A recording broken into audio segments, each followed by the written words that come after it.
Okay, this is WA6LDI Net Control for the South Orange Amateur Radio Association Sunday morning 40-meter net. This is an open net, open to all licensed amateurs. Thus far I copied WA6ED, KG6FCT, and Alpha India 6 Whiskey Echo if you'd like to join us this morning. Do we have any other stations wishing to join at this point? If so, please come now with your full call sign. What's DY, Charlie? K6ISS, Bill. K6IWM. Okay, I heard KG6, KC6FZY, Charlie. And Charlie, was great seeing you on target the other evening. Really great to have an eyeball QSO with you there, so to speak.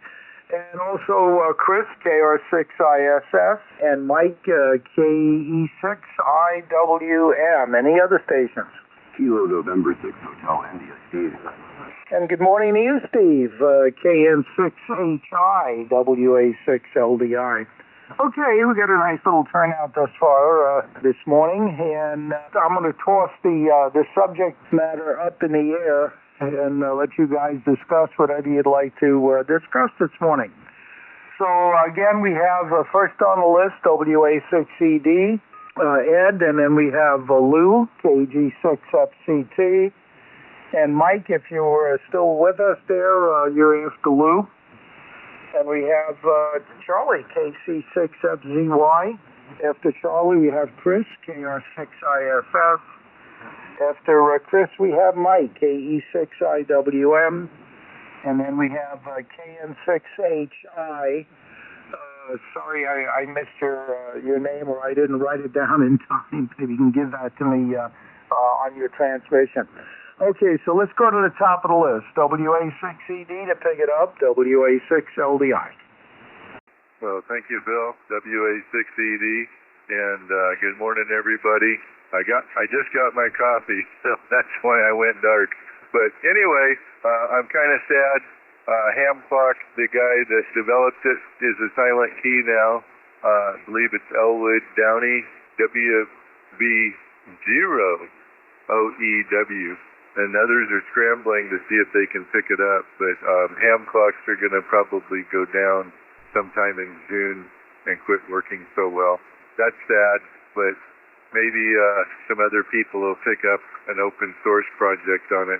Apparently a lot of the functionality went through his server that clearly needed to be decentralized, but it wasn't, and he was the developer, and he could do whatever he wanted. So that's the way that is. And then next round, I'll talk about renewing my license. I thought it was a one-step process. It was a two-step process. Okay, over to Lou, KG6FCT. Take it away, Lou, WA6ED. Well, WA6ED in the group. This is KG6FCT. I'm not familiar with the clock you're talking about, but it sounds interesting. Yeah. You might describe it a little more, and it sounds like it's a software clock you see on your computer screen. My plans for the week, I found a box with a G5RV and a Cobra Jr. and a Cobra Senior. I am planning on replacing my inverted V with the Cobra Jr. this week to give me 80 through 10. I think it works that way, and time will tell. Anyway, those are my antenna thoughts for this week. I did want to mention I really enjoyed Winter Field Day. I was very slow getting into it. I made about 10 contacts on 40, and then I fired up my Yaesu 891 and I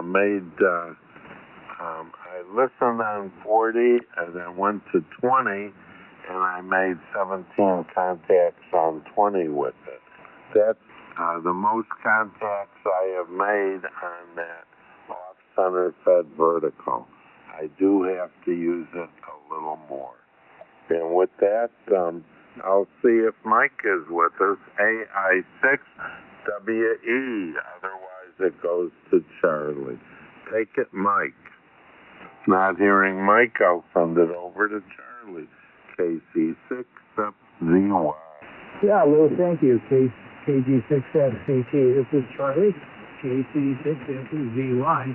Here in a beautiful Banquet anywhere. The sky is clear. A little breezy and a little on the clear side. But otherwise, one of the really accomplished nice day there. Yeah, so that was a real coincidence when we were down there at the event on how to protect your house of worship. Quite a different issue with churches because they welcome people and so forth. And there were a lot of good ideas on what our church leaders can accomplish to at least keep them somewhat secure. But there's people who just participate there. So well, I'm just keeping the doors locked most of the time and have people out there looking, talking, and so forth. So we're going to talk to one of our pastors who's supposed to be leading our security. And I've found all that information on our guys. It looks like that they have it now. So I'm seeing up this out and everything.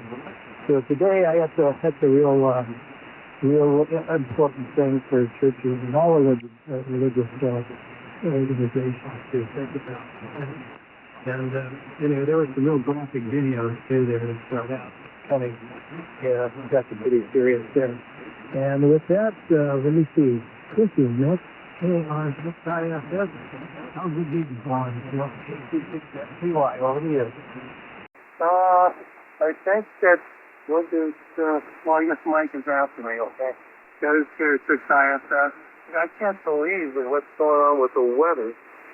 Here we are, it's like 20 degrees warmer than normal. And then back east is totally frozen. My sister lives in Raleigh, North Carolina. And they're talking about the worst winter weather they can remember since they moved there. It didn't get warmer than like 20 degrees. I think that was a high. What in the world? It was crazy weather. And where Lou is up there in the Central Valley is all off, with storm fog. And I saw there was a huge accident and chain reaction accident in Fresno. So you should say whether he's still having heavy fog or not. It looked like it was everywhere from Chico to Bakersfield. Crazy wind. Anyway, I'm going to move it on to Mike while getting my waffles going. Here's 6 ISS. Take a bite. Okay, thanks, Chris. Have a good waffle. K6IWM here, Mike and Lone Pine. Yeah, it's too bad they had a church issue with demonstrators, or, I heard a little bit about it, but, don't interrupt those things. Well. Right now it's 34 degrees. It's going to go up to the upper 60s. It hasn't hit 70 yet, but it's supposed to. They had controlled burns in the valley a couple of days ago, and without any winds, that residual smoke just haze, and it's sitting all over the place. It's the views aren't very good on the cameras right now. Hopefully, a little bit of breeze clear it out. Be careful with the controlled burn. Lou, when you get 80 going, you can get up a half hour earlier and check into my Bishop net at 7:30 on Sundays. And 3.950, just like Highway 395, 3.950. And I check into San Joaquin Valley Aries net at 7 a.m. on Sundays too, on 7235. So you can get up a half hour earlier yet and check into that one, since you're pretty much in the San Joaquin Valley, I think. So. A couple pretty good nets, so a lot of local, people from, the valley here, down in Kern County and over the valley. So it's sort of cool. Good net. Let's see, Ed Bryan, some of you know Bryan from the CRC net, and 6CVO. He was out in Quartzsite. He launched Pico balloons. And this morning on the net, he reported that one of the Pico balloons, they only transmitted 10 milliwatts, I think it is. and an Antarctic station copied the signal and relayed it back to them.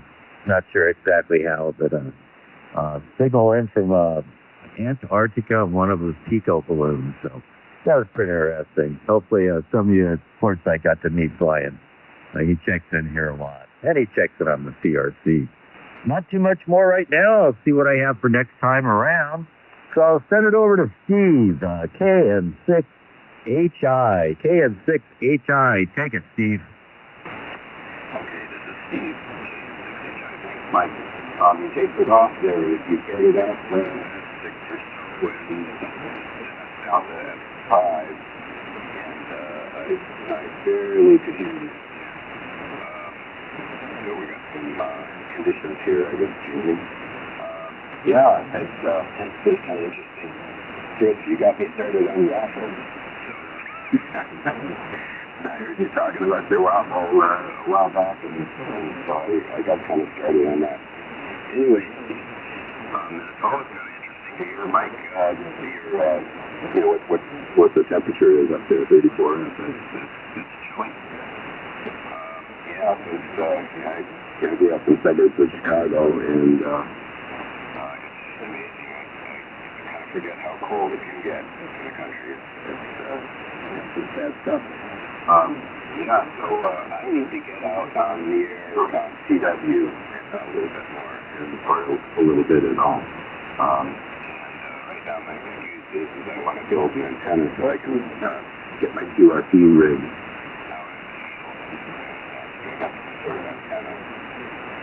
I've designed one that has a pretty good low takeoff angle. It's a vertical with a above ground radial, single radial that's really long. And apparently that the lobes in that direction are pretty good. I can get, it's amazing. It seems like 6 dB of gain in that particular direction. So I'm going to play with that and see if I can get that going. That's my little project. So anyway, I think I'm at the end of the list here, so I'm going to turn it back over to Phil. Net control. And that's 1, 2, 3. It's LDI. Okay, that's Okay, very good. A little bit of feedback there. That should be a little bit better. Okay. Blew my ears off. All right, gentlemen. KN6HIN, the group. This is WA6LDI. Very good.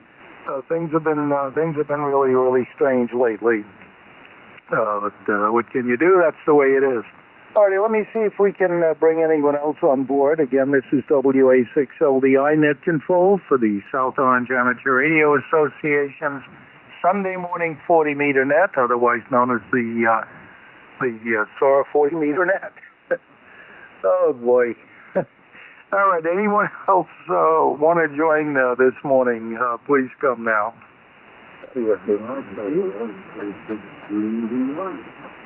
Okay, I heard Dale, W6EDT, and Steve, K6UVR. Any other stations?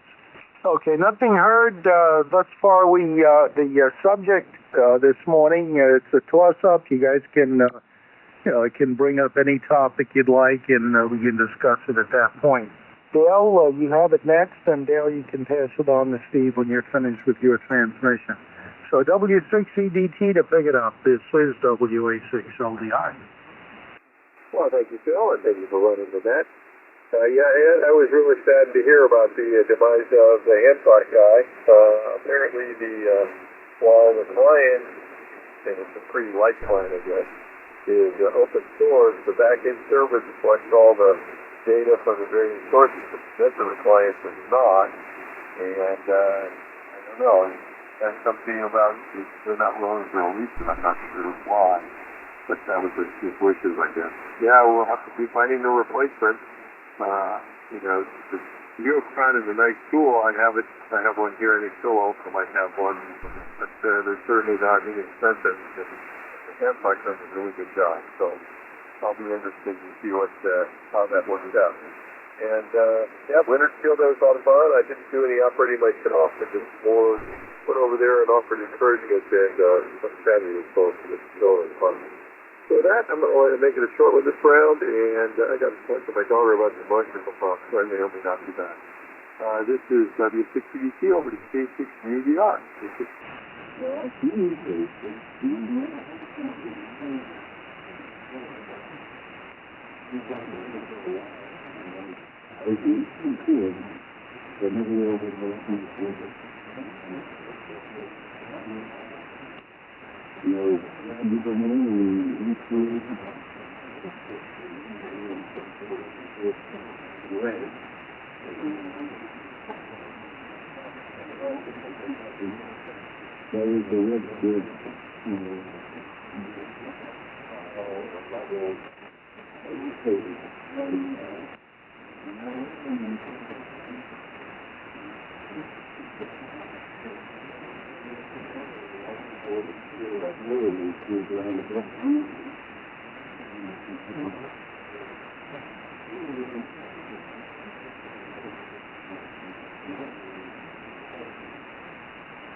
Okay, very good, Steve. K6UVR in the group, WA6LDR. Very good, gentlemen.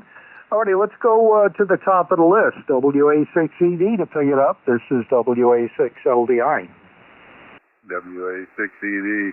Well, I try, but I can't hear Charlie and I can't hear Steve at all. Probably because I'm on a vertical and they're not. But, oh well. Sorry about that. I should probably get another dipole going, another Cobra Jr. or something. Oh, Lou, on that Cobra Jr., the ladder line's part of the antenna. Don't cut the ladder line. If it's too long a ladder line, roll it up into a large loop, loose, large loop. I think they say that on their website, but don't cut it at all.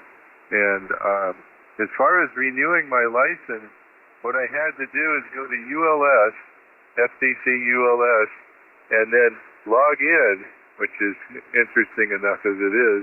And then once I was logged in, I could set up my call sign to be renewed, if it's renewable. After I did that, I had to go over to Coors to pay the $35 fee. That was not obvious to me at the beginning. So anyway, maybe that'll save some people some grief. But it's a two-step process, not a one-step process. So that was interesting. And then about a day or so, I got to renewal, and fortunately before the shutdown. So that was nice. I was hoping I could get that in under the wire, and I did. So I'm lucky on that one. So I got another 10 years of putting up with me, I guess. Well, anyway, I need to hand it over to, we have a 10-meter net on 28.415 at 9 o'clock, and I'll be hanging around for a while, but I'll get ready for that in a little bit. But 10-meter net, 28.415. Over to Lou, KG6FCT, WA6ED. Well, WA6ED in the group. This is KG6FCT. Thank you. And it's interesting. You were nice and strong when I talked to you before the net, or I heard you before the net started. And shortly after the net started, it's like somebody threw a switch, and I think my background noise went up to S9. I could only hear, well, my best reception right now is from the Half Moon Bay SDR. So I'm listening to that. And Charlie, I didn't hear you at all. I had trouble getting everything up and working, so you were not coming through on the radio, but I heard you sign off on the Half Moon Bay SDR, so don't have much readings on that. I guess I was thinking antennas, and I am well aware of cutting the ladder line on the Cobra antenna. I also have a G5RV, which was commercial, and it has an interesting feed line on it, and it looks like a smashed coax cable. That's what it looks like, and so it terminates into a connector. So I wouldn't cut it or do anything with it. That's what I miss with when we had our house out in the country at Forbstown. I had a couple of trees with ropes up at 40 or 50 feet, and I could pull up the ends of antennas, and it was a great place to experiment with antennas. And with that, I'll pass it on to Charlie, and I should be able to hear you on the SDR. So take it, Charlie. Okay, Lou, KG6FBT. This is Charlie, KC6FVY here in San Clemente. Yeah, I was listening on the Half Moon Bay SDR as well. I could hear myself. And everybody's been S9 here, except for Ed, who has started out pretty strong, but then he went down into the noise. But I got him picking in the SDR. And UVR, Steve, yeah, I barely hear him on my 7300, but he came through on the SDR. And I think he's just running a few watts there. That's probably why. Yeah, I wanted to pass along, we got a silent key here. I don't know. There's a SOARA member for a really long time. And WB6GGF, Dwayne here, San Clemente, I used to help him log on to the CRC 40-meter net, and as he was growing older and so forth. But I got a call from his wife, Fran, a couple days ago, and told me about his passing. So that was Dwayne, WB6GGF. And she also wanted me to help decide what to do with a lot of his amateur radio equipment. All of it, most of it's pretty Kenwood stuff. One of the radios doesn't work, but he's got one just like it, a 520 Yes, I think it is. But I put a list, took photographs of everything. I think maybe there might be some SOARA members out there that would like some of that. Anyway, that's my project for the week. And I do miss Dwayne. He was really, really nice guy. And I'll keep contact with his wife as well. Okay, with that, I will pass it over to Chris, who, I think, Chris, I wasn't much of a believer in climate change, but I'll tell you, this winter, with hardly any snow up in my cabin and the weather we're having here, I think I might be turning around on that. Anyway, morning, Chris. KR6ISS, KG6SCT. Okay, Charlie, it's KR6ISS.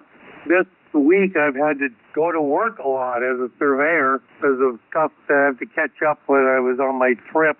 I didn't, stuff keeps going on, and so I had to try to sort of get after the backlog. And basically, I've been put in charge of getting all the final monuments in on the I-405 widening between, Costa Mesa and Long Beach.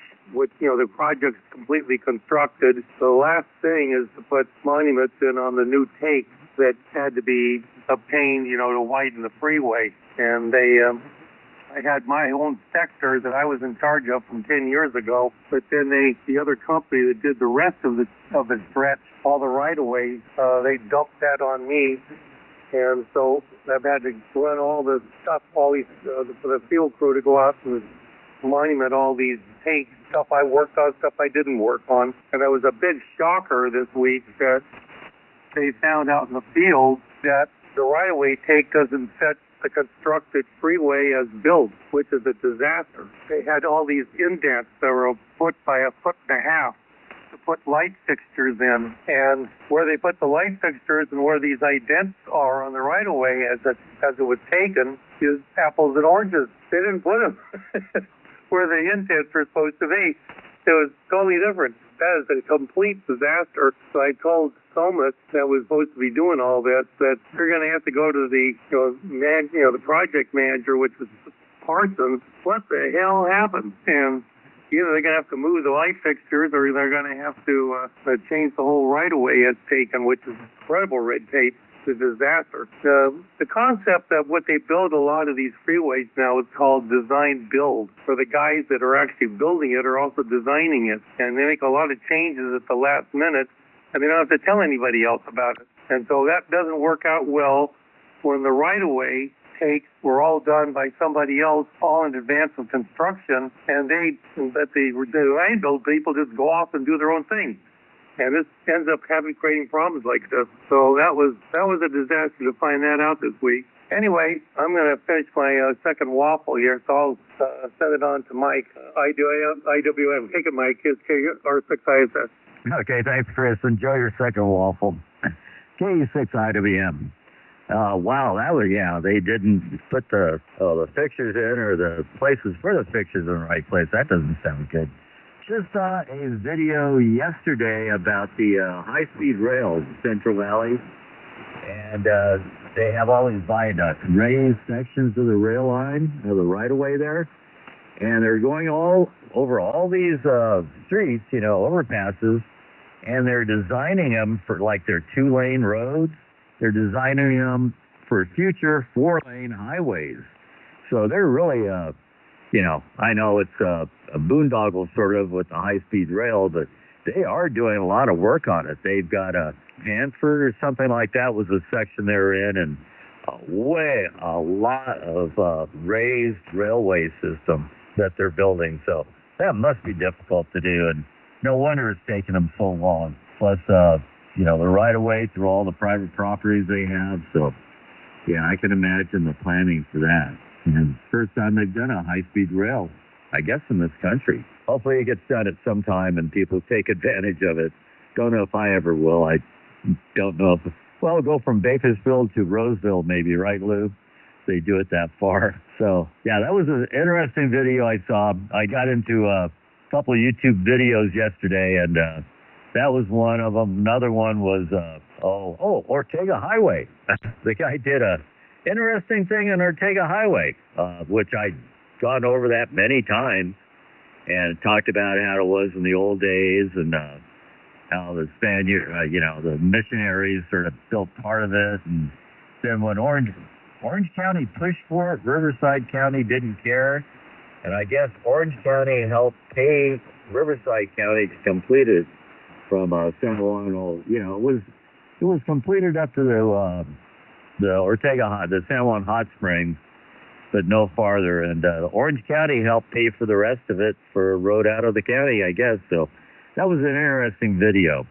And the guy that did that video does a lot of other videos about the deserts. He did one on Highway 8 also, I saw, Jacuma, the hot springs down there, and that was an interesting one also. So board TV, so YouTube was the best option for that. So, but that high-speed rail one was pretty interesting. So, okay, with that, I'll turn it back over to Steve, KN6HI from K6IWM. Thanks, Mike. This is Steve, KN6HI, and you came up quite a bit in this last transmission up S9 and quite legible, so that's good. Let's see, not too much else. I think I got the Half Moon Bay SDR going here, so maybe I can hear Steve UVR a little bit better on that when it comes around to him. Well, up here on the hill, things aren't totally clear. It's a little hazy. I see Santiago and Majeska Peak pretty good, and the mountain range beyond that, I don't know what the name of it is, but it's looking pretty hazy over there. So, but not too bad. Excellent temperature here. I don't know what it is. It's in the 70s probably, and comfortable in the cab of the truck here without air conditioning or anything. So that's about it. I think I'm going to turn it over to Dale, W6EDT from Steve KN6HI, if he's still there. Otherwise, we'll go over to Steve K6UVR. W6EDT, Dale, are you still with us? Okay, I guess not. Steve, pick it up, K6UVR. It's pretty heavy, but I'll try to pick it up. Yeah, I could hear Chris chatting about the legends and monuments and such on the 405. That'll be an interesting task.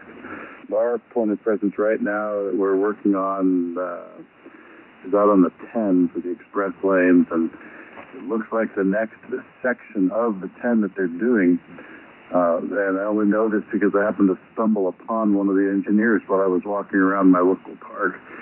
They have decided that they don't want to take as wide of a swath of land as they should to build such a thing. So now, when we have to do maintenance on any equipment out there, there's no real shoulders or real safe places to park. So it's going to mean that over the next however many decades it takes to pay off those bonds, the maintenance people will be in danger, and the cost of closing the entire freeway, just to basically maybe change a light bulb or something, will have to be added to the contracts, which makes everything more expensive. You know how it goes. So we've had issues where we call them certain things, but a friend of mine calls them people of the spoon.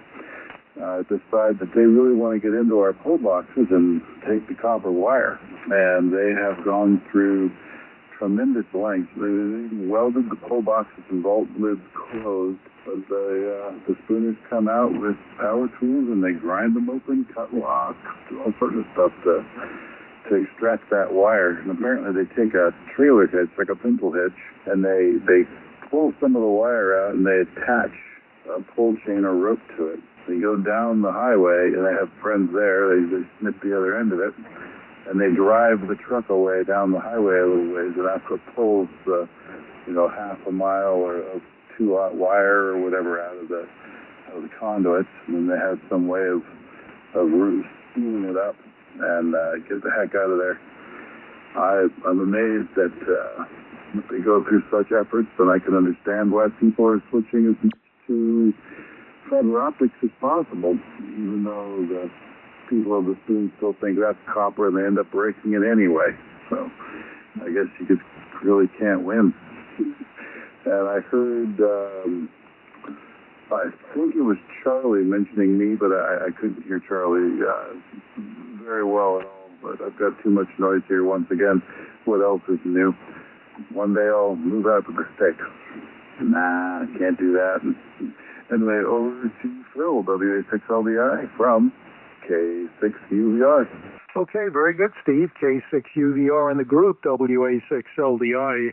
Yeah, real fine. It's a shame with all that thievery going on. I guess they have to work really hard to get what they want, but oh well. That's the way it is, I guess, in these days.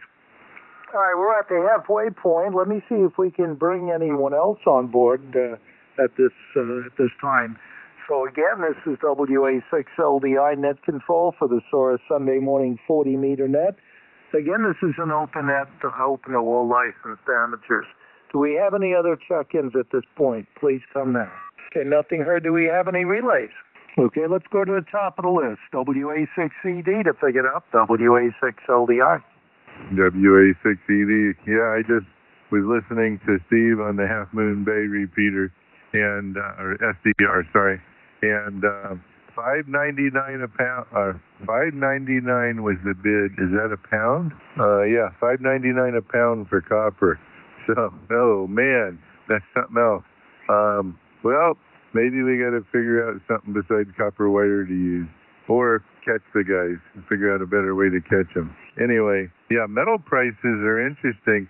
In fact, I'm seeing something on the graph here that doesn't make any sense to me. It looks like copper prices have been pretty high for a long time. How come we didn't stop making pennies a long time ago? But they're not really copper. Now, there's zinc and plated with copper, so there's not a lot of copper in them anymore. So it had to be just the manufacturing cost. So that makes more sense. All right. Well, there's the doing math in my head again. But yeah, sorry about that, Lou. But on the Cobra Jr, I did cut my ladder line, so I'm kind of jittery on it. And I did use a Cobra Senior at one point up in Utah, and that gets you 160. But and it's a nice antenna too. And I did install that one correctly. But Cobra Senior takes up a lot of space. It was on about a 3-acre lot up in Utah in the mountains. And it worked out fairly well. In fact, I contacted this net a few times with that antenna, which was kind of fun. Okay, well, I don't have much more. I'm going to drop out for the 10-meter net, get ready for it, get me another cup of coffee, and I'll probably be listening with my Bluetooth headphones, but I won't participate anymore. So anyway, thank you for running the net, Phil. 73, everybody. And over to Lou, KG6FCT, WA6ED. Well, WA6ED in the group. This is KG6FCT. Well, good hearing you, Ed, and I'm always interested in your activities. I will say right now I have a LDG RC600 remote tuner, and I have that on the vertical, and I would love to use that remotely with the with putting up a Cobra Jr. and just have a balun and run it into the remote tuner. While right now on my Amatron 600 output, it goes to a AT600 Pro auto tuner, but that's right on my desk here, not remotely. And with 150 feet of coax between the desk here and my feed point at my fence in the backyard, a remote tuner would be great. Unfortunately, they don't sell the LDG remote 600 watt remote tuner, and typically I use the Yaesu on the vertical, so I'm thinking if I got a 100 or the 125 watt LDG remote tuner, I could use that for the vertical and use the 600 watt unit on the Cobra. So don't know what I can do, and we'll start looking into it.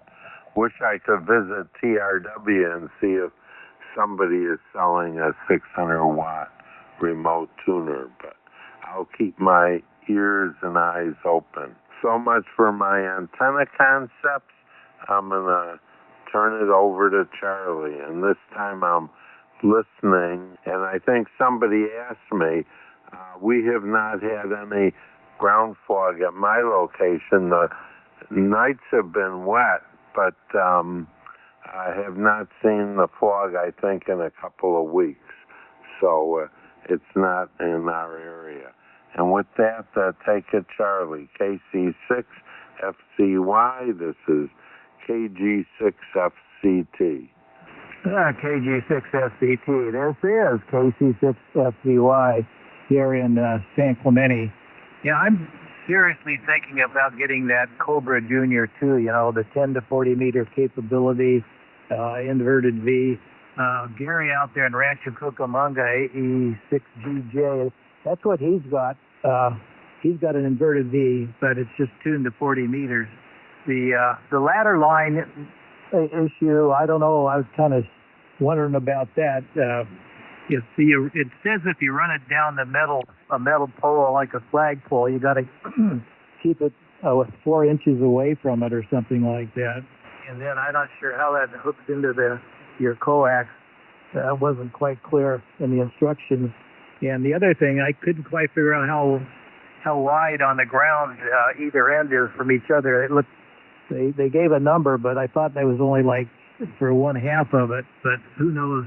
You know, maybe Lou does. I've got about 85 feet on my lot in the back there. So I could probably do it. And then I think the biggest question I had is, what's the best way to take the ends of the inverted V and hook them there above the ground, you know, I don't know, 5 or 10 feet. And then when you tune it, you've got to somehow or another chop a little wire one way or the other, apparently, to get it to work properly at most of the bands. I'm not sure why you'd want to put a tuner on it, I guess, because it's supposed to have, you know, SWR in the the high ones or even lower. So maybe when you have a high power rig, it's rated for 1 kilowatt or more. So maybe there's something there I don't understand. Anyway, maybe Lou, when we come around again, you explain why you want to put a remote tuner on the Cobra Jr. And with that, I'm going to turn the frequency back to Chris there, WR6ISS. I'm glad you're working again, and those are very interesting stories. Always nice to know where our tax money is being wasted. Spent. Anyway, over to you, Chris, KR6ISS, KC6FCY. Okay, Charlie, KR6ISS. So when I went on the trip to Macquarie Island, which is owned by the Australians, one of the places we landed was right at their base. They have a scientific base, the only island we visited that had a manned base. And there was a couple of radio installations there that looked like they were HF kind of installations, but they also looked kind of funny. And so I actually, when I got back, I actually sent an email to the base, to the radio guy at the base as to what they were. And it took a couple of weeks, but he finally did answer me from the base there. And both of these installations were ionospheric sounders. They weren't for communication. They're for purposes of sounding the ionosphere. This is something that goes on at both polar and Antarctic installations, because particularly with the auroras you have at the polar areas that tend to interfere with the ionosphere. So that has been a item of research of polar bases. The same thing happened when I went to one of the bases we visited on my Antarctica trip a few years ago. They also had one of those ionospheric sounders there that was not being used anymore. It's just sitting there. But the way it works is that they just send out various frequencies on HF directly vertically up to the ionosphere and see what layers of the ionosphere reflect it, if at all, and at what time of the day, and so on, various conditions. So it's a way of finding out the behavior of the ionosphere in the polar areas, because they tend to be particularly complicated because of the magnetic poles and because of auroras. So that's what they were. Their actual communications HF antenna was on top of a mountain next to the base, and he had said it was partially blown down in the storm and they hadn't fixed it. It's sort of like a sloper. So that was interesting to get the real story from the guy at the base. So what's happening to me this week is something completely different. I'm attending the Native Plant Society convention. Yes, there's a California Native Plant Society, and I've been in it for years. And it's a big deal. I mean, we got more native plants in California than all the 48 other states combined, because Mediterranean climate tends to do that. It tends to create a lot of local special plants. So they don't have a convention every year. It's like every 5 years. Pretty long stretch. It's in Riverside this year, next week. So I've registered to go to it. There'll be all kinds of arcane lectures by botanists on what research they've been doing on this or that plant. It can get pretty arcane, and but it varies as to how complicated what they're going to talk about is or isn't. So I decided to go to it, and it's in Riverside, and I'm finding out, amazingly, that I can take a train. That there's, during the week, Metrolink runs a train from South Orange County to Riverside downtown, direct. Takes an hour. And so I'm going to do that. I'm not going to drive it. I'm going to take the train from, we're going to Niguel Station right to downtown Riverside, and then back again in the afternoon. So that's very convenient. On Wednesday, there's a field trip. Instead of going to the convention, you go on a field trip. Some botanist runs you around some reserve somewhere. And the one I'm going to be going to is around Lake Matthews on open space land that isn't normally open to the public, and see what they're doing with that. So that will be pretty much tying me up next week, doing something completely different, nothing to do with amateur radio, but equally interesting. So that's what I'm going to be doing. I'll send it on to Mike. This is KR6ISS. Thank you, Mike. Okay, thank you, Chris. KE6IWM. That interesting. Train from San Juan to Riverside. Hopefully, train station's close to where you have to be, but I'm sure that taxi or Uber or something wouldn't be too far.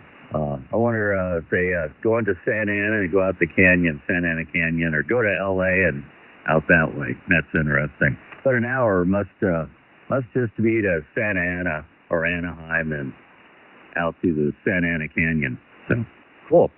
And yeah, California, you know, we go from the Mediterranean coastal climate up to the alpine climate and deserts and everything else. So yeah, sure we have a huge variety of plants compared to North Dakota or Alaska. Yeah. So yeah, that's. I knew we had a lot. I've seen a lot. My grandparents, who took me on a lot of trips, they were into nature photography back in the 50s, and they were into that. So I saw the poppies and Borrego and all kinds of places with many blooming flowers. So yeah, I can believe we have the most in California. Things are getting green up here. Things are blooming early, and speaking of that, we were talking about snowy conditions. Charlie was talking about lack of snow, and this might be the first year that I've been up here since 2019 that I haven't seen snow before this time of year. Now, there's a chance we'll get some, but yeah, it's just none, and the temperatures have been fairly warm. We had a cold streak, but it's been pretty good. As I said earlier, it's supposed to be close to 70 today. It's still only about 38 degrees outside, but it takes a while for the sun to heat it up. Anything else to discuss that I want to follow up on? I guess not. So thanks a lot for doing the net, Phil. And I'll say 73 because it looks like it's going to be just about the end. And everyone have a great week. First day of February. Everyone knows that. We'll talk to you all next week, if not before. So K6IWM, turning it over to Steve, KN6HI. Good morning, everyone. Thanks, Mike. This is Steve, KN6HI. And at the end there, you were really tapering off, but we got all of that, I'm sure. But you were real solid into the SDR at Half Moon Bay, so it's probably just my particular location conditions. Yeah, so let's see. Phil, you were 20 over. Lou, S9. Charlie, let's see, S9. Chris is 20 over. I think he's nearby here. And I didn't see what it went down to, but it's probably S5 or so, Mike, in that last transmission when you went down. Yeah, not much to add here. I'm just along for the ride, I think. So I think I'll turn it over to Dale, if he's come back in, but he might have run off to do something with the electrical issue. So W6EDT Dale, this is Steve, KN6HI. Otherwise, net control will come in. W6EDT, Dale, are you still with us? This is WA6LDI. Nothing heard. Let's go on to Steve, K6UVR. K6UVR here. Sounds like Chris is going to have a good time in Riverside. That you could probably get lost in such a convention for quite a while, or even have 2 or 3 people going and trying to take notes and not get all the data in there. Makes me wonder if a friend of the family who's an entomologist will be going out there, because he's always touting native plants and bugs and how to get the bugs to be in your area that are good and get rid of the bad ones, all that stuff. And I hope you have a good time on the train. They'll give you an hour to get some work done or listen to some nice relaxing music before you get there. That's pretty cool. I've got some intermittent noise coming in now. I think my neighbors must have fired up some new toys or something, but it wipes me out occasionally at like 40 plus over. It's intermittent, so I'll have to figure out what that is one day by walking around with a portable receiver, which is something I wanted to chat about today, but I don't have enough time.